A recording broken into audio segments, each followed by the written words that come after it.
Now I have something new to tell, but before telling about it, I need to remind you about Aratta Kingdom and also some about Prophet Haber. I don't know how you call him. We call him as Prophet Hud in Holy Quran. But I heard that you call him as Haber, Prophet Haber, or Prophet ever. So let's remember at first them. Then I will add the new detail about Aratta or Prophet Haber.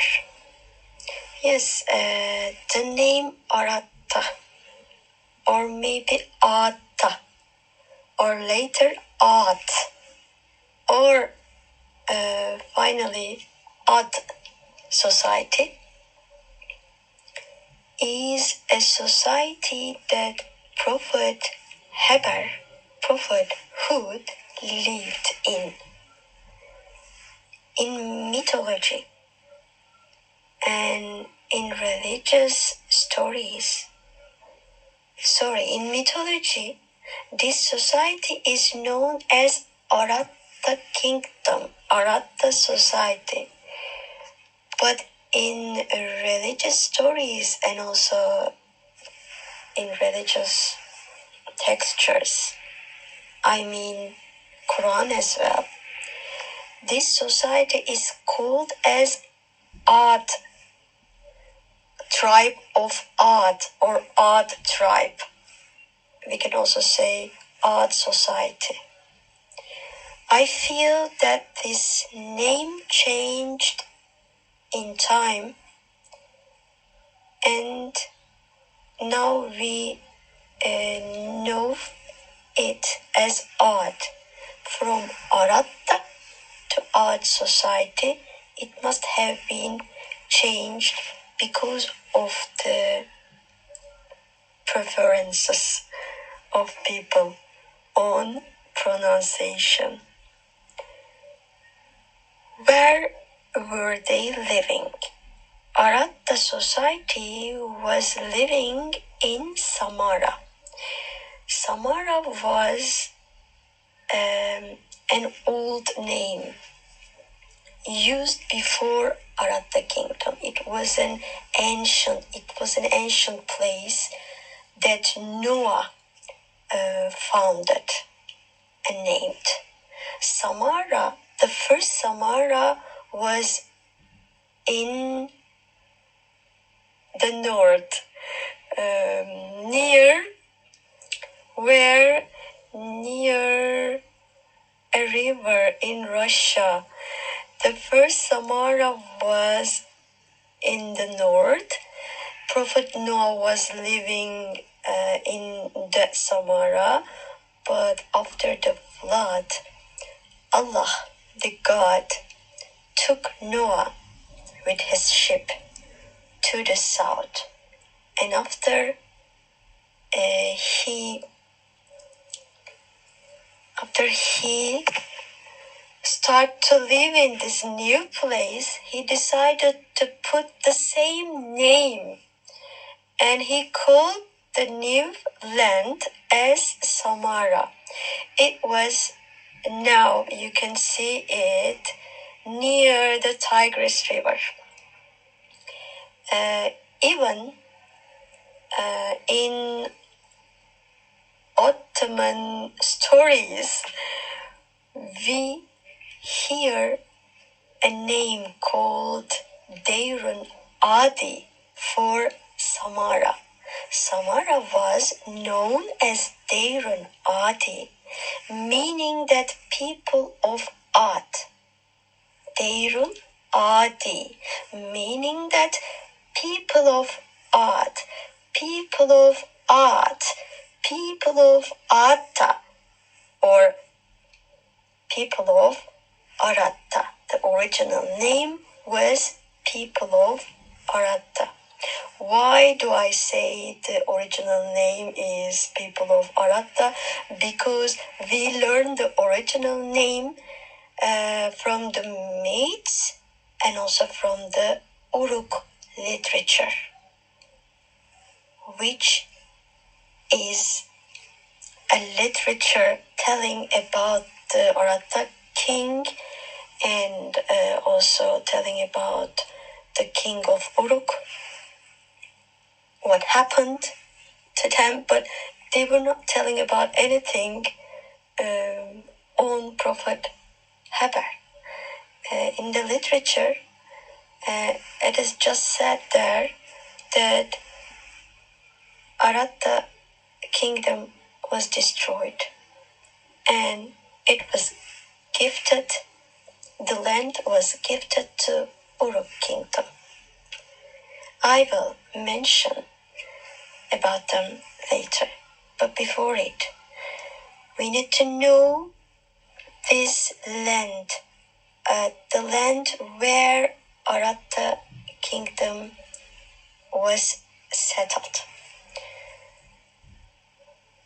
Yes, Aratta Society lived in 3000 BCE, but I think they lived 100 years before 3000 BCE, because we have some ziggurat shapes of temples in Iran dating back to 300 BCE. So, Aratta kingdom must have been a kingdom lived before 300 BCE. Yes, let's go on with Sumerian literature. Why Sumerian literature? Because in Sumerian literature, Aratta kingdom is mentioned with or through a goddess.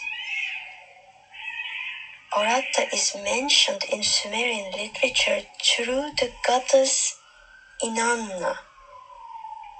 Arattan people were believing a goddess and she was called as Inanna. So this land is told as holy in Sumerian literature as a land given to Uruk people by Aratta's own goddess Inanna. So I believe that Prophet Heber and his believers might have moved somewhere near Aratta or maybe souther like Uruk after the sandstorm and started to tell the new land, started to tell to the people of Uruk about his one God and about what happened to Aratta kingdom. That's why they tell in their literature, Sumerian people tell in their literature, or Uruk people tell in their literature that Enmerkar, sorry for wrong pronunciations, Enmerkar, I guess this name is the name of the ruler of Uruk. The Uruk king Enmerkar finally gets the land. In their literature, it is written that Enmerkar gets the land of Aratta kingdom with its treasures. They mean that they get the stones, the gold, the silver, and materials that Uruk culture can make use of. Anything they could find from the ruins after the sandstorm in Aratta land. We also know Prophet Abraham was born and lived with his family in Ur. Years later, maybe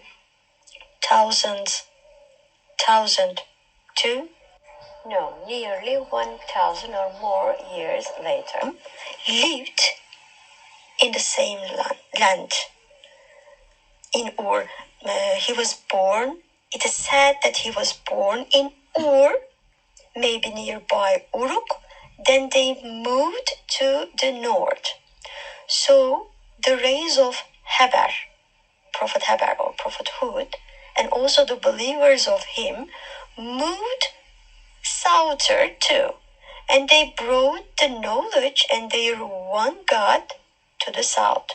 But Uruk culture, Uruk society, and also other societies in Sumerian culture prefer telling the city of Aratta through Aratta's goddess Inanna.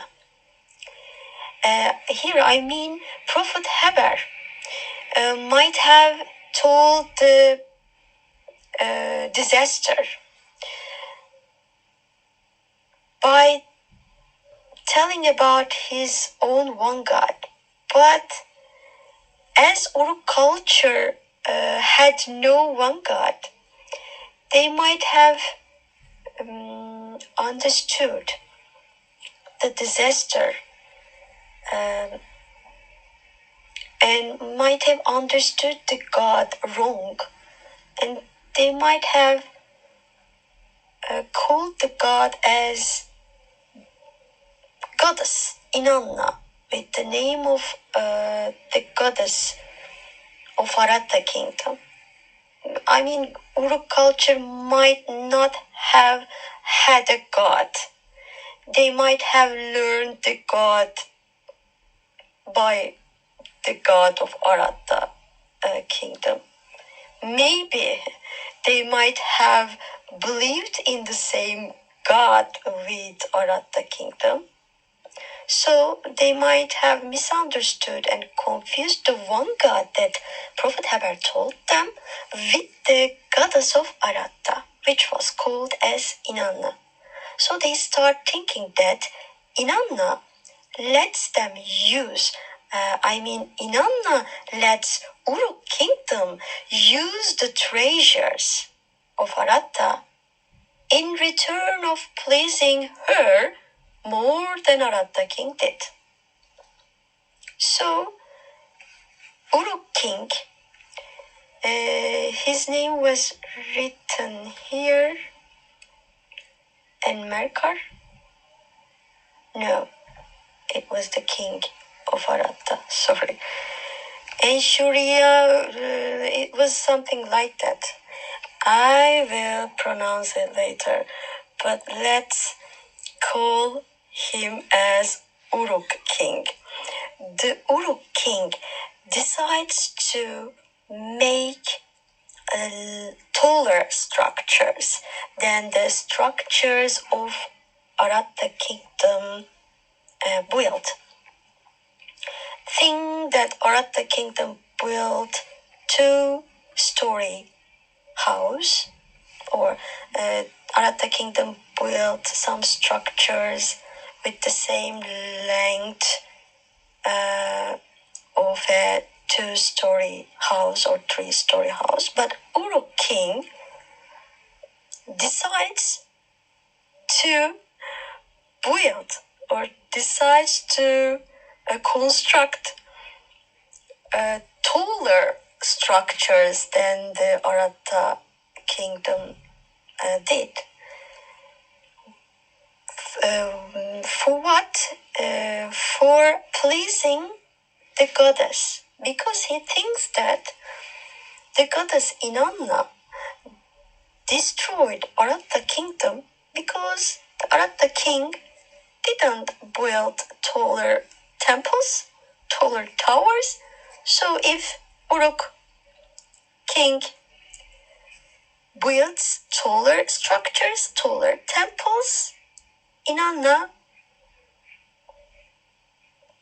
will keep them safe. So they think Aratta king couldn't please Inanna enough, and then she sent a strong sandstorm to destroy them. Strong sandstorm. This is written in Holy Quran. And there it is said that the society of Prophet Hud was destroyed by a strong sandstorm lasting 7 nights and 8 daytimes. So this makes me very sure about these comments. I want to read this part because I wrote them after reading a story from a mythology and also from a part of Uruk literature.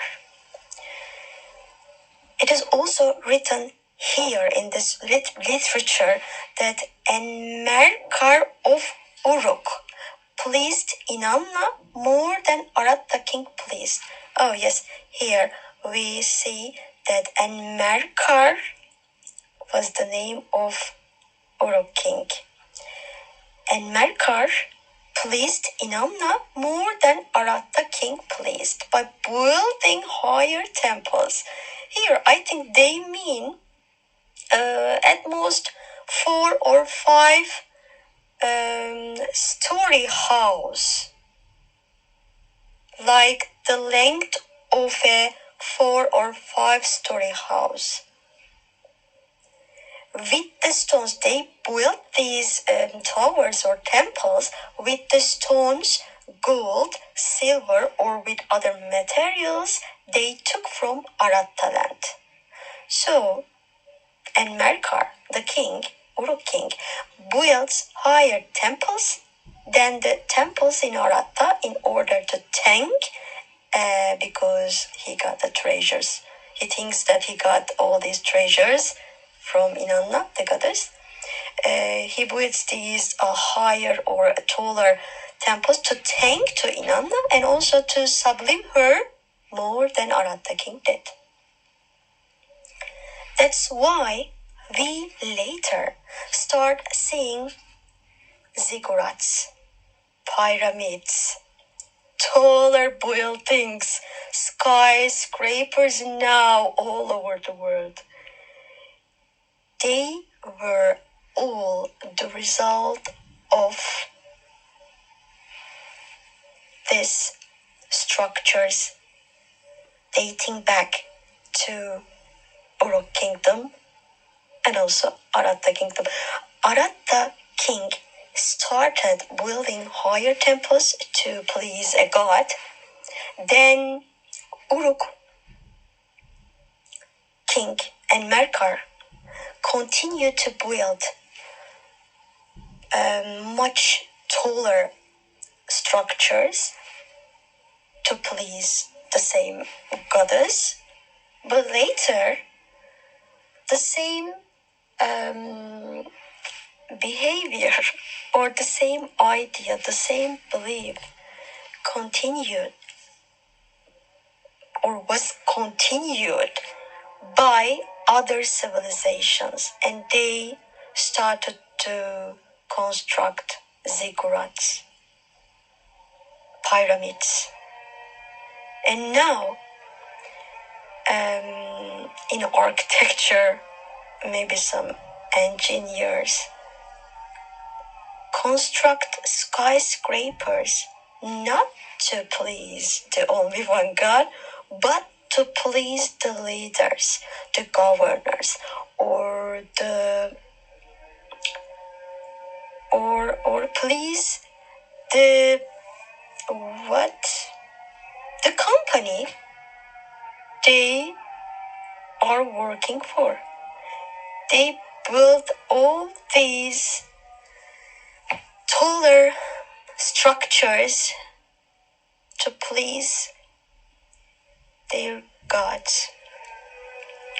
Now we are like Aratta kingdom or a kingdom. We don't have only one God, we have many gods to please.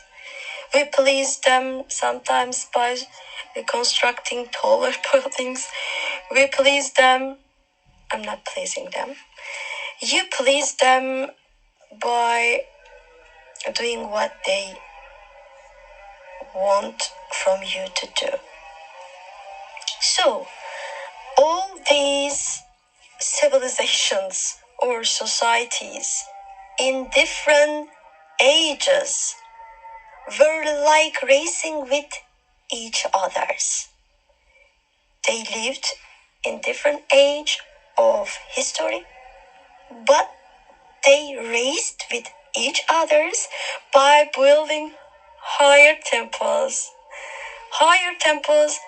than the temples before, and another higher temple than the temple built before their civilization. They built higher temples to get more help from the god, and also to get more help from the leader, to get more support, to get more popularity from the leader or from the king. Yes, pyramids, ziggurats. Ziggurats were constructed in Iran. You can see some examples of ziggurats in Iran. I think one of them, as far as I know, one of them was constructed in 3000 BCE.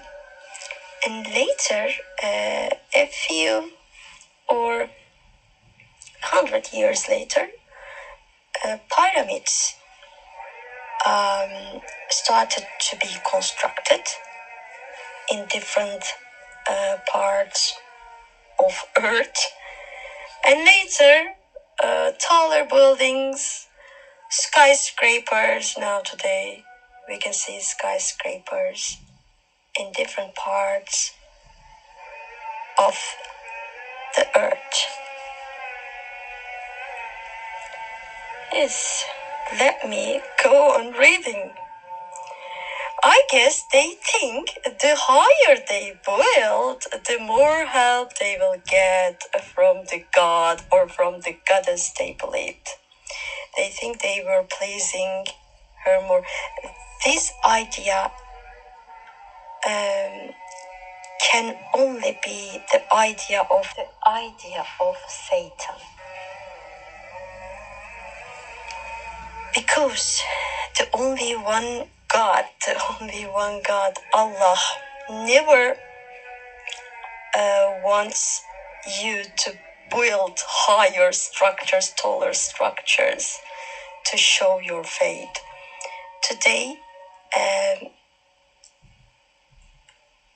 the mosques or the church, you know them as churches or synagogues or temples.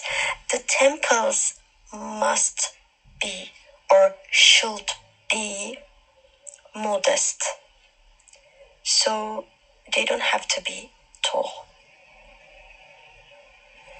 Of course, it is wrong. Of course, all these temples made or constructed in history, they were all wrong. The real God, Allah, doesn't need tall buildings, doesn't care the shape or the height of your temples. It only cares how much you understand its mind. As you see from the Uruk literature, the people and the king tell mostly about the treasures of Aratta, which they get after the society was destroyed. So this means they were just paying attention to the treasures of the land. The only thing they care was materials. they got from the land of Aratta. They were not caring about the fate that was brought from Aratta to Uruk through whom? Through Prophet Haber, because Prophet Haber or Prophet Hud told his fate, brought his fate to Uruk kingdom to help them by telling the story of Aratta, telling about the disaster of Aratta. But they only thought that it was a holy gift from the goddess Inanna of Aratta to Uruk kingdom. They were just caring about the materials they got from Aratta. And yes, if you start building temples, you also start losing your one God, because you stop seeing its soul is everywhere. The soul of real God is everywhere, not only in temples, but you start thinking that temples are the only places you can reach its soul. Temples are the places you can get the help of the God. You start thinking that temples are enough.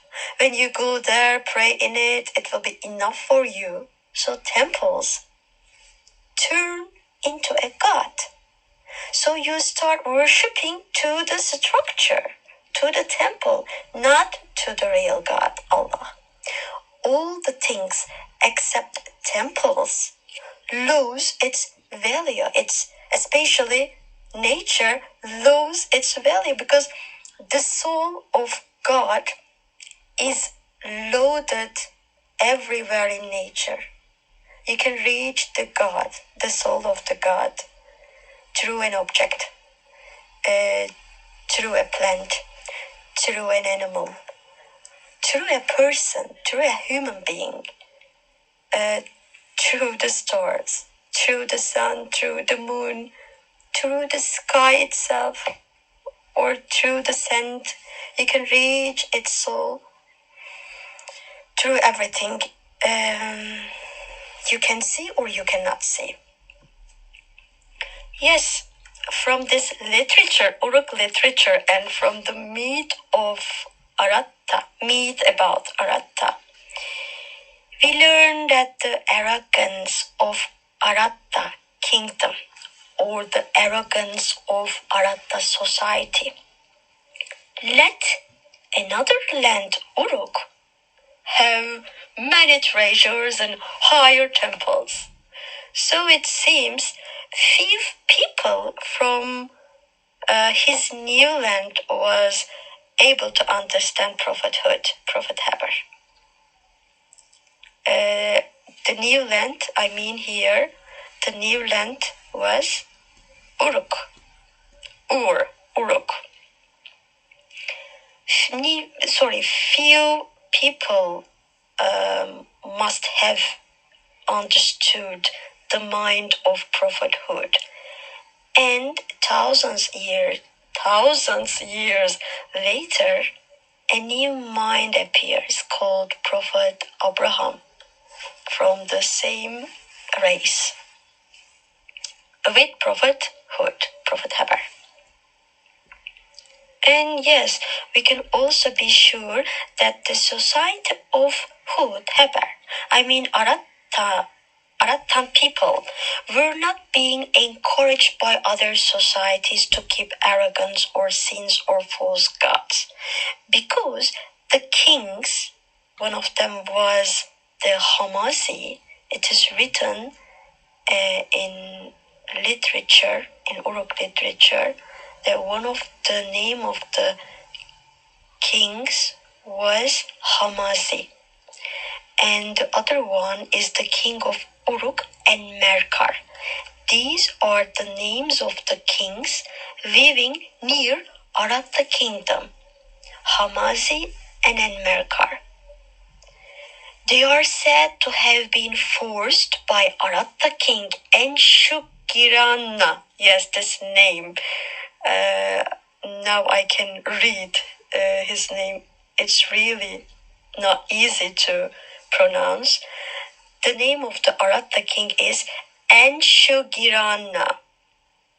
It is said in the literature, Uruk literature, that Aratta king Enshugirana forced the king of Uruk and the other king Hamazi to obey him, to obey his goddess Inanna, and to force them to accept being ruled by Aratta kingdom. Hamazi, the king Hamazi, accepts because Enshugirana, Aratta king Enshugirana, uses sorceries, uses some ways to convince Hamazi, and at the end, they convince Hamazi after sending a sorcerer. The sorcerer, later, the same sorcerer is sent to threaten the king of Uruk and Merkar to obey to Aratta king. But Enmerkar refuses again, and a wise woman appears and breaks the spell of the sorcerer of Aratta king and throws him,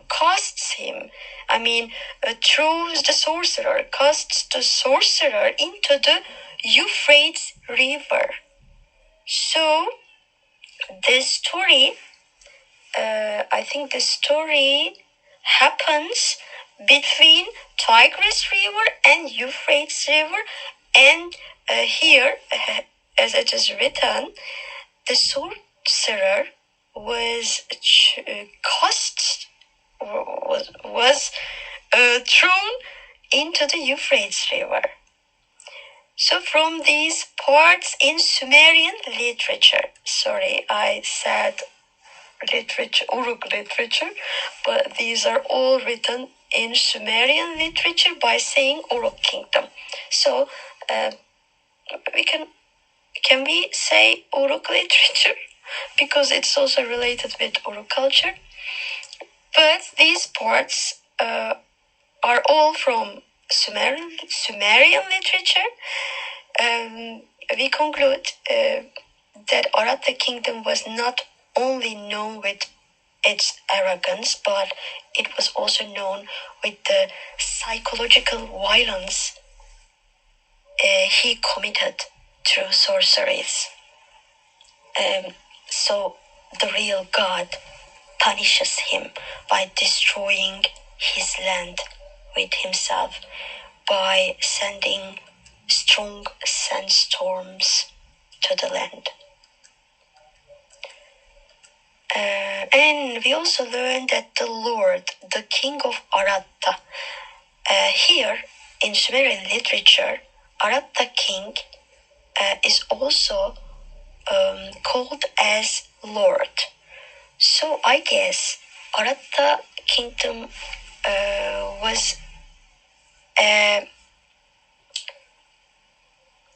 a big kingdom.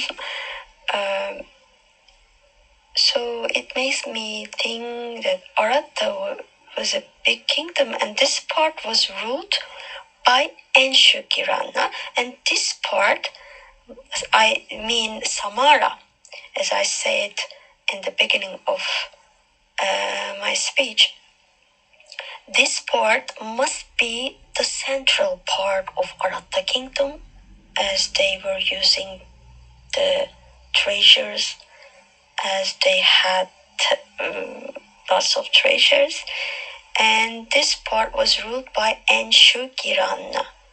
So Enshugirana loses his respect to the goddess Inanna after his sorcery is broken. Yes, all these things happen before the disaster, before the real God sends the strong sandstorms. So I think Enshogirana loses his faith as well, because his sorcery is broken. He cannot be successful in convincing the king of Uruk and Merkar.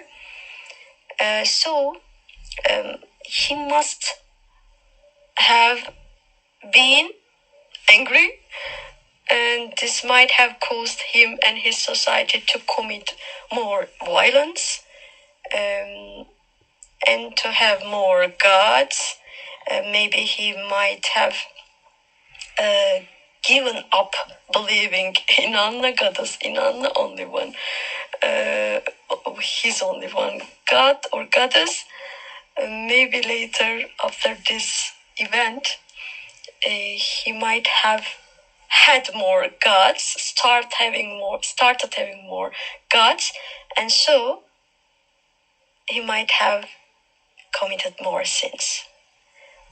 Despite the warning and prophecy of Haber, because Prophet Haber, before being a prophet, he was living in this kingdom. He was trying to warn this king Enshogirana. He was trying to introduce the God, the only one God he recognized, he found, he discovered. And also he was trying to teach the faith that he discovered. But the kingdom, the society of Aratta, didn't care him, despite the prophecy of Haber, the prophecy of Hud. This king called Enshogirana went on violence, or his arrogance, keeping his arrogance. Then later, finally, Allah, the real God, sent strong sandstorms lasting 7 nights and 8 daytimes. And now I think the same strong sandstorms should be sent both on the encouragers, like the judge, and also on the king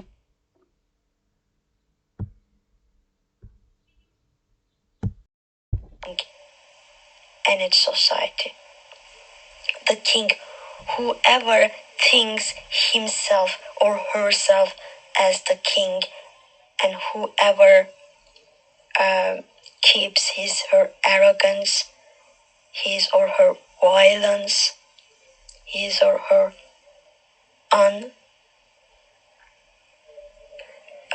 or whoever is unfair to the society they are ruling. And we have also others like Robot Meg and her daughter society, Zionist society, Mason society, ISIS, PKK society. You can find many more names who are encouraged by the Judge David, and the society represents the societies. Whoever keep worshipping or seeing them as a god. Or also the societies represent the rulers, yes, the leaders of any land who keeps worshipping this policy of. Yes, that's all for now. Thank you for listening.